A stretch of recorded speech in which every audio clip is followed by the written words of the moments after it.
तो दोस्तों आज जो कि माननीय प्रधानमंत्री नरेंद्र मोदी जो कि हमारे देश के दोस्तों इसका जन्मदिन है दोस्तों, इसी अवसर पर पवन सिंह क्या बोले दोस्तों, पहले वीडियो को देखिए। है दीवाना जिसका देश दीवाना है। हमारे देश के यशस्वी प्रधानमंत्री मोदी जी को जन्मदिन की ढेर सारी शुभकामनाएं।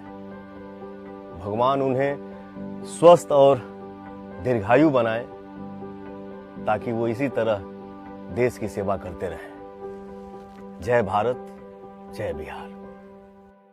है दीवाना जिसका देश दीवाना है।